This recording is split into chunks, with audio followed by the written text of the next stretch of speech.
එහෙනම් අපි අද බලමු මේ සුදු ගවුමක විවරය කොහොමද මහගන්නේ කියලා. මේ විදිහට කපාගත්ත විවරය අපිට මහන්න විකර්ණාකාර රෙදිපටියක් අවශ්‍ය වෙනවා. විකර්ණාකාර රෙදිපටියක් කපා ගන්න විදිහ මම ඔයාලට කියලා දීලා තිනවා. මේ විදිහ විකර්ණාකාර රෙදි කොටසක් අවශ්‍ය වෙනවා පටියක්.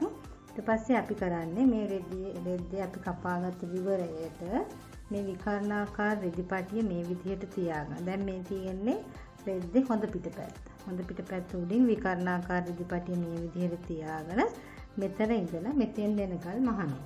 මේ විදිහට මෙතන ඉඳලා මෙතෙන් දෙනකම් මහගෙන ගිහිල්ලා ඊට පස්සේ මේ විවරය අපි මේ විදිහට මේ පැත්තට හරවනවා.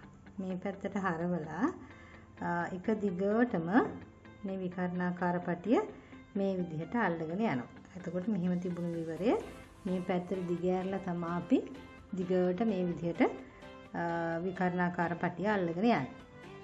දැන් ඔයාලට පේනවා ඇති මම මේක මේ විදිහට අල්ලගත්තා. මේක අල්ලද්දි ලොකු මෙහුම් වාසියක් අපිට ගන්න බෑ. මොකද ලොකු මෙහුම් වාසියක් ගත්තොත් විවරයේ මෙන්න මෙතන කෙලවර රැල්ලක් වැටෙන්න බලනවා. ඒක නිසා දැන් විවරයේ මෙහෙම නැලෙන තැන මෙතන කෙලවරේ රැලි වෙන්න බලනවා. ඒක නිසා පොඩි මෙහුම් වාසියක් අහු වෙන විදිහට මේ වගේ විකර්ණාකාර පටිය එක දිගට මෙහෙම තිබුණු විවරයේ මෙහෙම එක දිගටම තමයි මේ විකර්ණාකාර පටිය අල්ලගෙන ගියේ.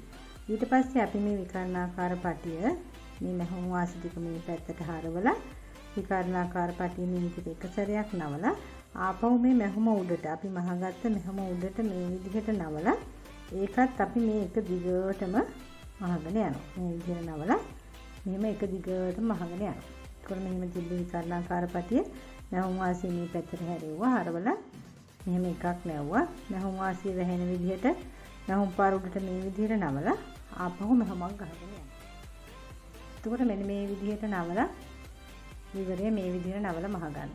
දැන් මේ මහගත්ත විවරයේ මේ මෙහුම් මහපු විවරයේ මේ එක කොටසක් මෙහෙම දිග ඇරලා තියෙන්න ඕනේ. අනිත් කොටස මේ පැත්තට අපි නවනවා.